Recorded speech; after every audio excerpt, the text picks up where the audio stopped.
Welcome back to Network Africa. More than 190,000 polio vaccinators in 13 countries across West and Central Africa are set to immunize over 116 million children over the next week to tackle the last remaining stronghold of polio on the continent. After 2 years in which polio appeared beaten in Africa, Nigeria reported 4 cases in August, casting a shadow over global eradication hopes and driving the launch of one of the largest synchronized vaccination campaigns on the continent. Health workers are preparing to vaccinate more than 116 million children against polio across West and Central Africa in a drive to contain an outbreak of the disease in conflict-hit northeast Nigeria. Fighting between jihadist group Boko Haram and the Nigerian army has caused mass displacement, raising fears that polio outbreak could spread across borders and throughout the region. Vaccination teams are aiming to reach every child under 5 in 13 countries from Mauritania to the Democratic Republic of Congo. They will be targeting a total of 116 million children. Last year in Nigeria, 4 children were reported with poliomyelitis for the first time in 2 years in Africa. And this is why it's so important to raise the population immunity across the African continent to finish with polio once for all. The polio virus, which invades the nervous system and can cause irreversible paralysis within hours, spreads rapidly among children, especially in unsanitary conditions in war-torn regions, refugee camps, and areas where healthcare is limited. Health experts estimate that for every case of polio that paralyzes its victim, 200 silent infections go undetected.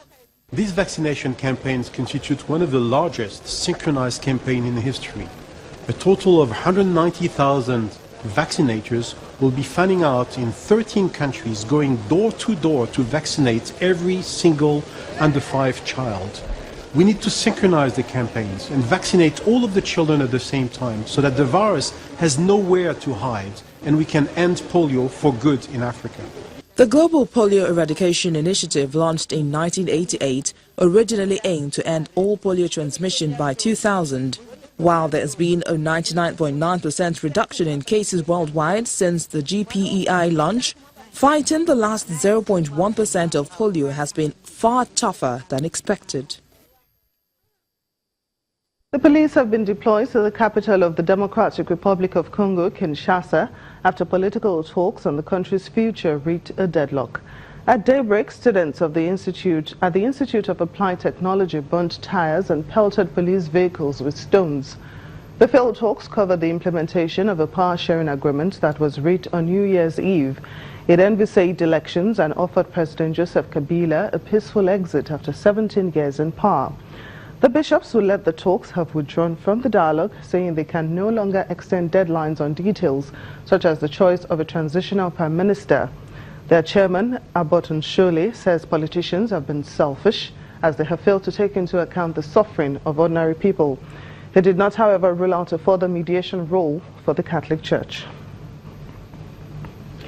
6 people have been killed in eastern Zimbabwe after a small plane crashed near the border with Mozambique. The Mozambican registered 8-seater plane crashed into the Vomba Mountains, with witnesses blaming bad weather. 4 of the people were directors of a Mozambican company that has operations in Zimbabwe, while the 2 crew members were a father and a son. An aid force helicopter has airlifted the bodies to a nearby hospital. Aid agencies have increased their drive to tackle malnutrition in South Sudan.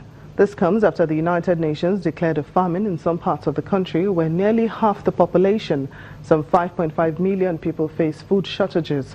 South Sudan has been hit by the same East African drought that has pushed Somalia back to the brink of famine 6 years after 260,000 people starved to death in 2011. At a clinic run by UNICEF in Awil State, children receive treatment to address severe malnutrition, and mothers are taught preventive nutritional practices that include promotion of breastfeeding for babies.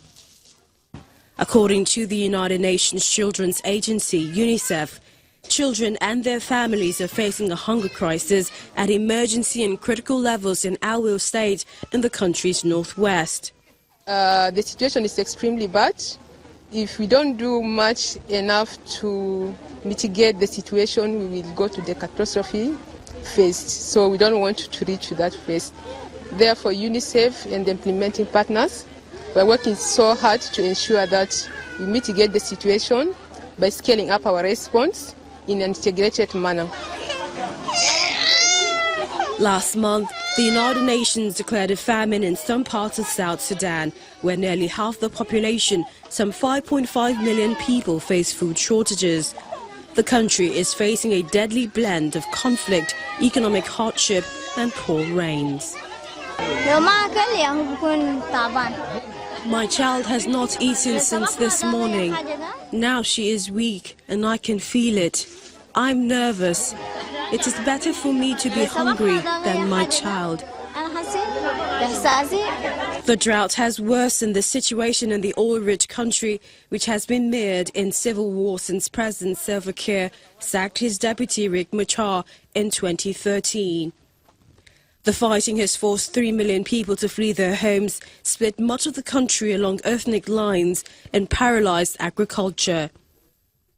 According to a confidential United Nations report that was published this month, South Sudan's government is mainly to blame for famine in parts of the war-torn country, yet President Kiir is still boosting his forces using millions of dollars from oil sales. The South Sudanese government has rejected the report.